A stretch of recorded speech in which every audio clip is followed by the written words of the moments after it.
Oi irmãos, tudo bem? Bem-vindos a mais um vídeo aqui do canal, mais um vídeo estudo da Palavra de Deus.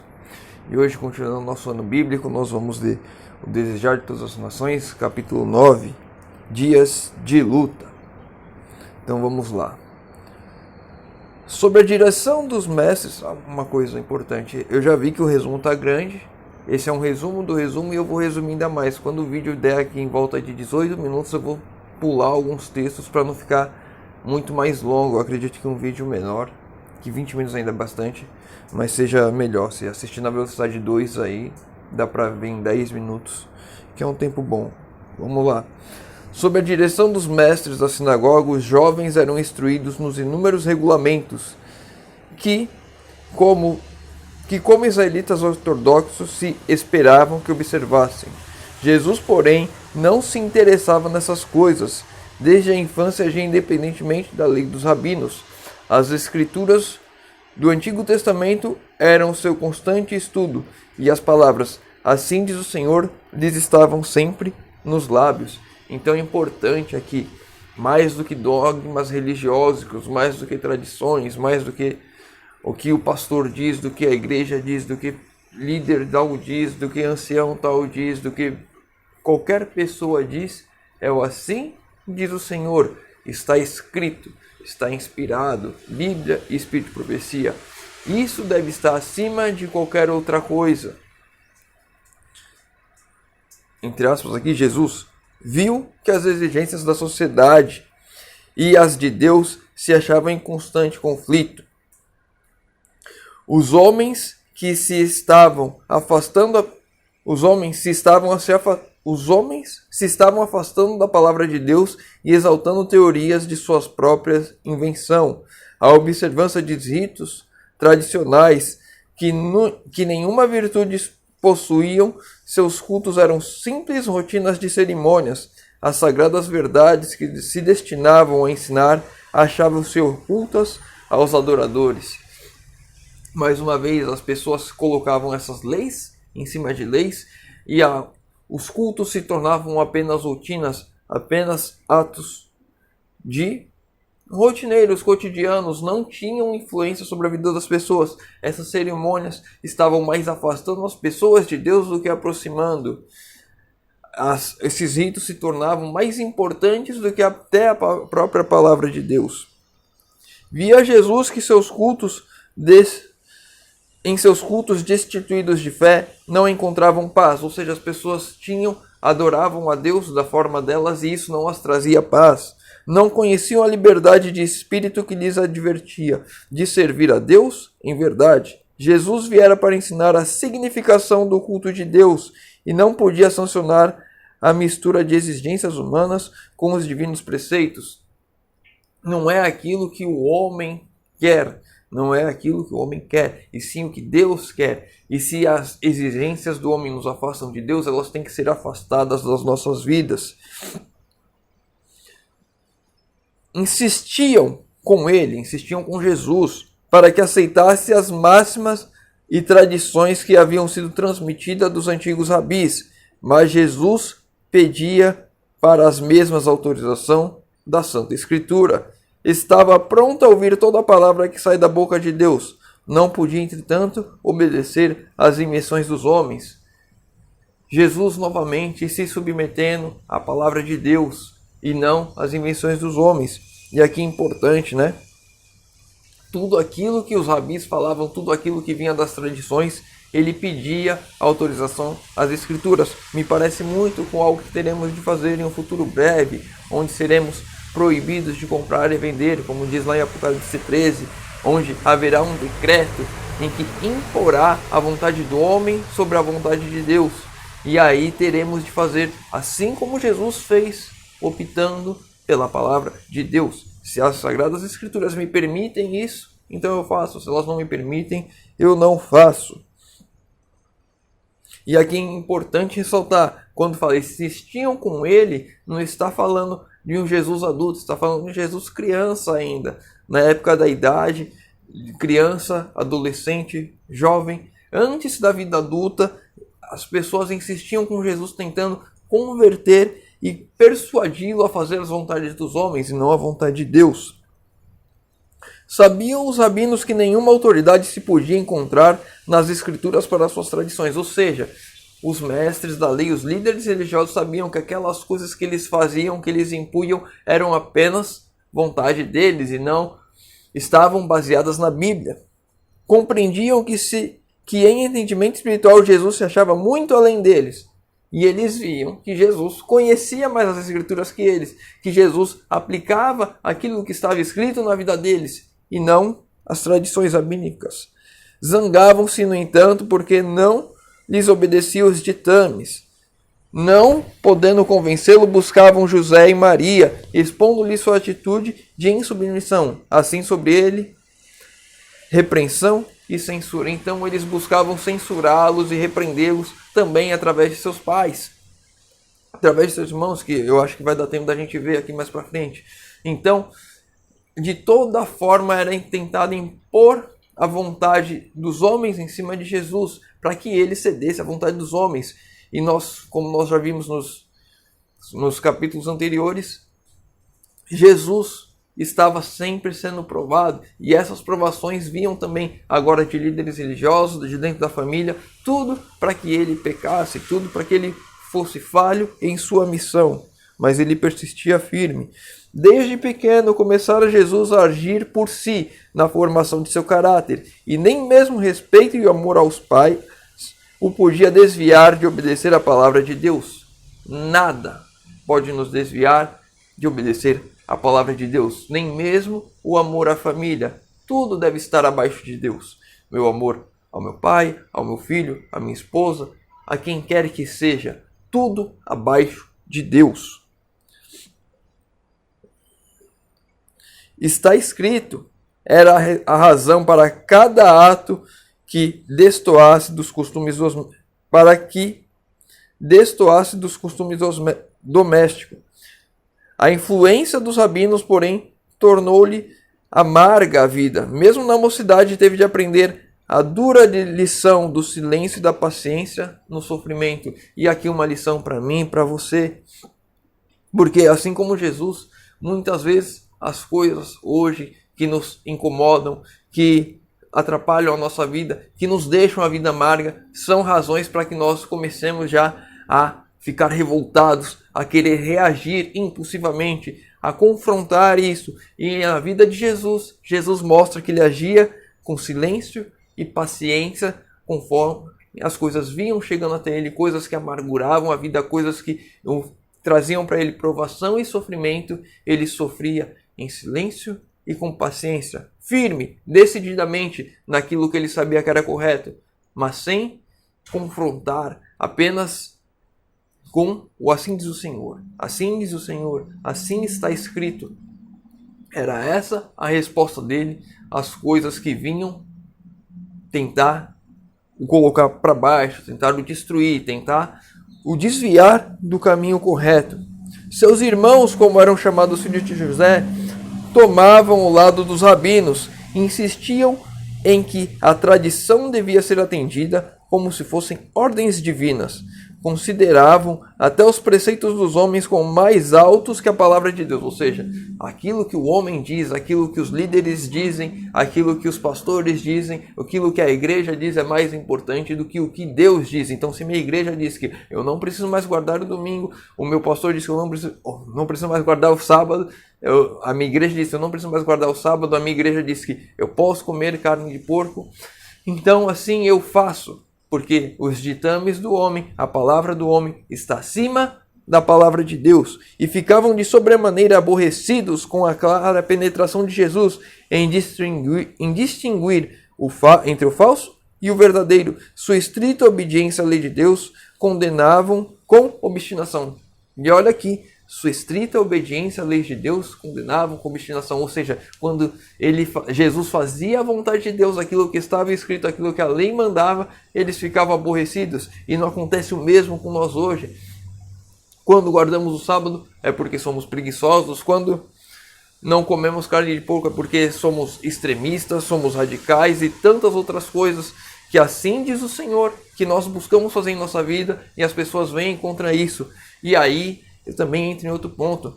A gente vai estudar um pouco amanhã sobre isso. Eu vou vídeo amanhã vai ser diferente. Vamos lá. Voltar aqui. A gente vê hoje, nós temos leis de vida no campo. Não leis, orientações, vida no campo, reforma de saúde. E quando eu procuro aplicar isso em minha vida, quando você procurar aplicar isso em sua vida, se você não já aplica, você verá que vai ter resistência dentro da própria igreja. Uma vez eu tive a oportunidade de ir em uma igreja, em uma outra cidade, interior de São Paulo, e durante a escola sabatina, um irmão falou que no céu haveria carne, Deus não iria impedir ele de comer carne nunca. Quando a palavra de Deus nos diz para abandonarmos o alimento carne. Então, olha o conflito, olha a contradição daqueles que querem fazer a vontade de Deus e aqueles que querem fazer a sua própria vontade. E assim, a censura daqueles que querem fazer a vontade de Deus. Muitas vezes nós vamos em alguma confraternização da igreja, cheia de coisas com carne lá, errado. O Espírito de Profecia diz que nas reuniões da igreja não deveriam ter carne. Mas, enfim, e aí nós que buscamos fazer a vontade de Deus, somos extremistas, somos julgados e somos criticados por isso. E aí devemos absorver isso em silêncio, com paciência e sempre dizendo, assim está escrito, assim diz o Senhor. Cristo não tinha espírito de exclusivismo e escandalizar especialmente os fariseus por se afastar a este respeito de seus rígidos regulamentos. Ou seja, não é a minha igreja que vai ser salva, não é a minha comunidade que vai ser salva, não são os meus amigos que serão salvos. Eu devo buscar compartilhar e viver a salvação com todos, não só com esse círculo aqui. Deus não vai salvar esse círculo, Deus quer salvar a todos. E cabe a mim e a você levar a palavra de Deus e ajudar essas pessoas a encontrar a Deus para que elas possam também seguir e entender que a salvação está em Jesus. E quando nós somos salvos, nós compreendemos que devemos, por amor, fazer aquilo que Deus nos pede. Jesus trabalhava para aliviar todo o caso de sofrimento que via. Pouco dinheiro tinha para dar, mas privava-se muitas vezes de alimento a fim de diminuir a necessidade dos que precisavam ser carecidos, pareciam mais carecidos que ele. Ou seja, Jesus se doava muitas vezes até o que ele não tinha para ajudar as pessoas. E por isso as pessoas aceitavam a Jesus, compreendiam a Jesus e viam nele bondade.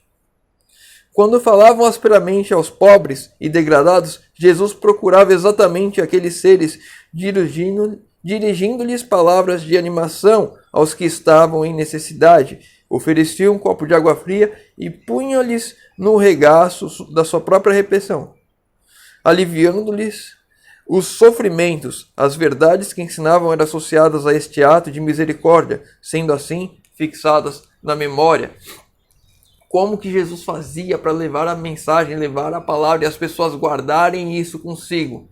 Ele aliviava o sofrimento, ele tratava as pessoas com amor. E se assim eu e você fizermos, levarmos o evangelho com amor, com carinho, com respeito a qualquer pessoa que seja, nós iremos transformar vidas, nós iremos levar pessoas aos pés de Cristo. Possuía dignidade e individualidade inteiramente isentas de orgulho terreno ou presunção. Não lutava por grandeza mundana e achava-se contente até na mais humilde posição.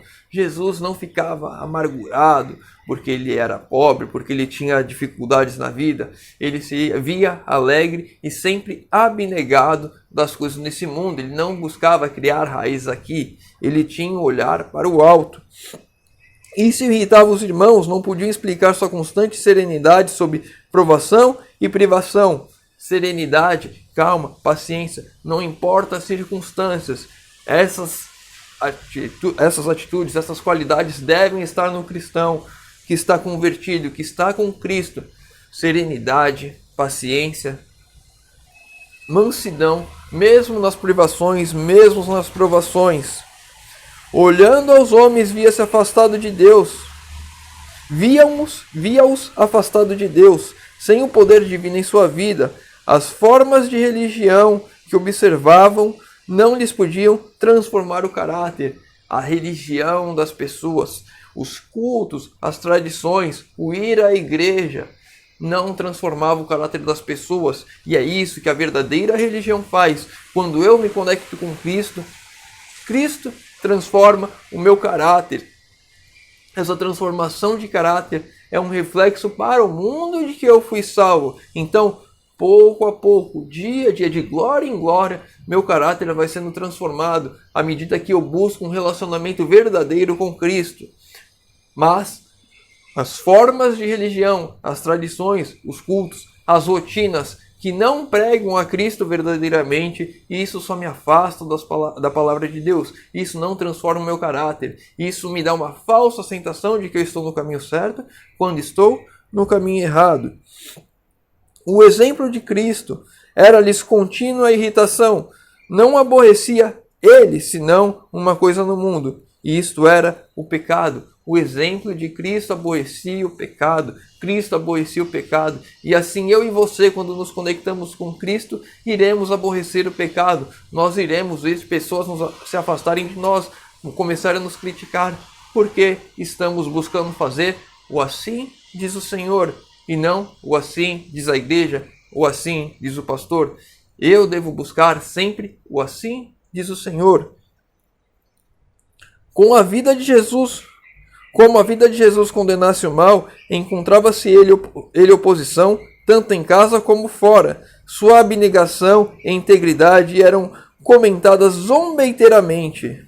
Sua paciência e bondade classificavam-nas como covardia. Jesus buscar fazer o certo, Jesus ser paciente, Jesus ser íntegro, reto, era classificado como covardia.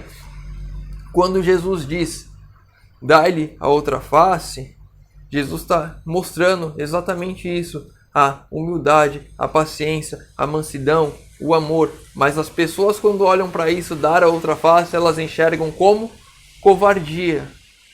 Quando na verdade tem que ter muita força, a transformação de caráter, a desassociação da natureza humana, a natureza caída do pecado e uma conexão com a natureza espiritual de Cristo em nós, para nós podermos sermos fortes o suficiente para darmos outra face, para não respondermos na mesma moeda, para não tomou, levou, para nos desassociarmos de fato da natureza humana. Então, o exemplo de Cristo desde a infância era classificado como covardia e hoje no mundo também é classificado como covardia, como burro, como tolo, como tantas coisas pejorativas, porque não queremos ser como o mundo, e sim queremos ser como Cristo. Não faltou quem procurasse lançar sobre ele desprezo por causa de seu nascimento, e mesmo na infância teve de enfrentar olhares desdenhosos e ruins murmurações. Houvesse respondido com uma palavra ou um olhar impaciente, houvesse cedido aos irmãos em um único ato errado que teria fracassado em ser um exemplo perfeito. Então Jesus foi um exemplo perfeito. Até um olhar torto seria um motivo para Satanás acusar. Olha, ele pecou. E assim ele teria perdido a batalha que aqui ele veio fazer. A batalha de nos dar a salvação. Então, em todos os momentos, assim como Cristo, eu e você devemos ter exatamente o exemplo de Cristo às nossas vistas. E assim devemos buscar agir quando nos olharem com olhares tortos, com zombaria, com escárnio. Em vez de respondermos, sermos pacientes e não ceder à tentação de devolver na mesma moeda. Tivesse admitido haver uma desculpa para o pecado e Satanás triunfaria, ficando o mundo perdido. Foi por isso que o tentador trabalhou para torná-lo a vida mais probante possível, a fim de que fosse levado a pecar. Não há desculpas para o pecado. Eu e você não temos desculpa para o pecado. Ah, mas fulano me xingou, mas fulano fez isso, fulano fez aquilo. Não importa o que aconteça na sua vida, não importa as dificuldades que você passa, não importa as suas provações, as suas tentações. Nada é desculpa para o pecado. Se eu quero buscar o reino dos céus, se eu quero buscar a salvação em Cristo, eu devo ter isso em mente, eu devo buscar me assemelhar cada vez mais com Cristo. E Deus vai me dar a vitória cada dia sobre cada dificuldade que aparecer. Eu vou pular aqui alguns textos. Na verdade, vou por último, já que já 20 minutos. ninguém podia dizer que houvesse operado um milagre, mas virtude. Ou seja, mesmo durante a infância de Jesus, a sua juventude, ninguém podia dizer que ele operou um milagre, ninguém pode afirmar isso, mas virtude. O poder curativo do amor dele saía para os enfermos e aflitos. Ou seja, na juventude de Cristo ele não fez milagres, mas amor, estar prestativo às pessoas, estar solidário às pessoas, isso ele fazia. Assim, de maneira discreta, trabalhava pelo povo já desde a infância, e foi por isso que, ao começar seu ministério público, tantos havia que o escutavam alegremente. As pessoas o escutavam alegremente a Cristo, porque elas conheciam a Jesus desde a infância, elas viam o amor dele com as pessoas, eles viam o espírito abnegado, a paciência, a mansidão. Ao olharem Cristo desde a infância, elas viam isso nele, e quando ele falava, agora como adulto, quando ele iniciou o seu ministério, elas ouviam alegremente aquilo que Jesus falara. E assim eu e você devemos fazer hoje, levar amor às pessoas, levar tudo aquilo que nós podemos dar, assim como Cristo fez, ajudar as pessoas sem querer nada em troca.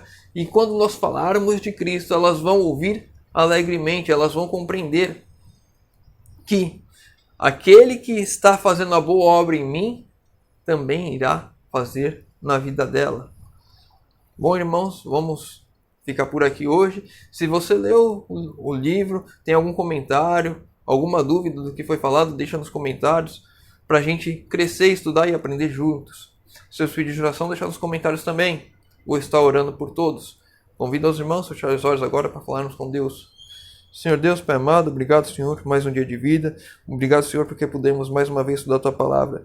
Que o Senhor, Pai, nos ajude, que essa transformação ocorra em nossas vidas, Senhor. Que possamos ser humildes, pacientes, abnegados, possamos ter mansidão, domínio próprio, para que possamos ser um exemplo às pessoas aqui nesse mundo de que Cristo pode transformar as vidas, Senhor. Te pedimos isso em nome de Jesus. Amém.